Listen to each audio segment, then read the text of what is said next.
suing the service 2 years after he was forcibly removed from a retirement ceremony. You can see the video right there.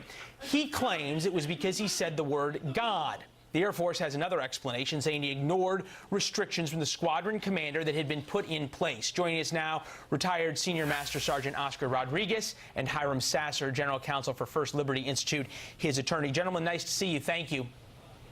Thanks for having us. Good morning. Oscar, start with you. You're suing the Air Force. You're retired now. What do you want from them? Well, in the very beginning, all I wanted was simply an apology, an admission of wrongdoing, and most importantly, is an apology to Chuck Roberson and his family. It was all about Chuck that day, and the Air Force did something that was, Air Force officials did something that was unbelievable, absolutely unbelievable. All right, to take us through it real quickly, we're watching video of the incident. What had you been told to or to not say, and then why were you, as we see now, taken out? I was never, ever told not to say anything. I was a guest invited by Chuck Roberson and his family to do this retirement ceremony. I have done this retirement ceremony for many, many years. It is an absolute honor and an incredible honor for me to be part of any kind of ceremony in which we celebrate the years of service for one individual.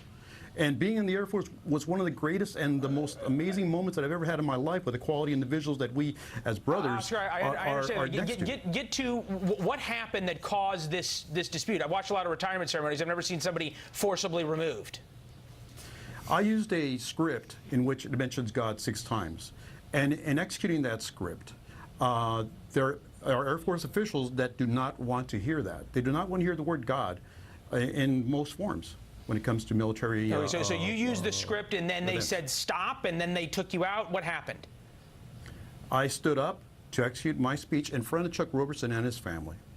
And then individuals came up to me and pretty much assaulted me and threw me out of the auditorium because I dared to mention the word God. All right, so there was a Air Force Inspector General report about this incident. Here is what the Air Force said. The inquiry found no evidence that the NCOs were motivated to impair Mr. Rodriguez's constitutional rights of freedom of speech or religion. That's their statement from last year. We reached out to them today for a new statement. They said they would get one to us. Hasn't happened yet.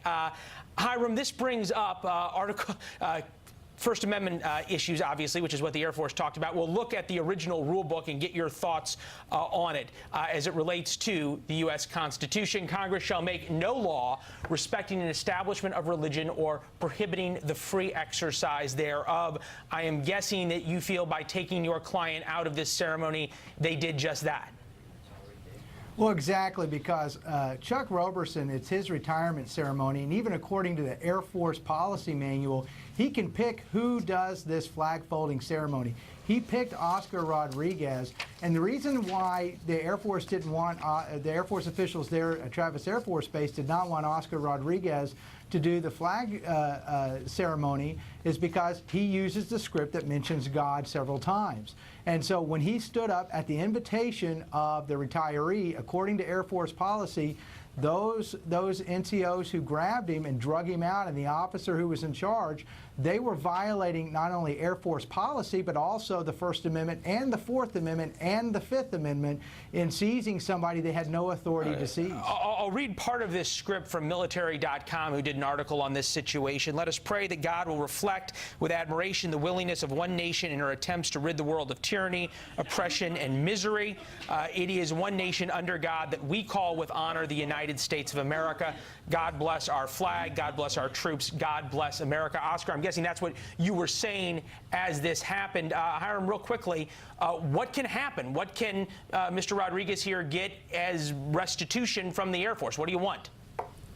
Well, the number one thing we're looking for is an admission of wrongdoing and an apology. See, what's really bad about this is that the Air Force didn't realize through our discussions with them that we actually have an internal email from someone at Travis Air Force Base who did the internal investigation who recommended assault charges be brought against those who grabbed Oscar Rodriguez. The Air Force just swept that under the rug, and we believe that they may have misled Senator McCain on that. Wow. Well, we got to run, but send us that email. We'd love to ask the Air Force for comment about it. That'd be great. We're happy to do that. All right. We'll keep our viewers updated. Thanks, guys. All the best. Thank you. Thanks for having us. Back to our top story of the day. President Trump putting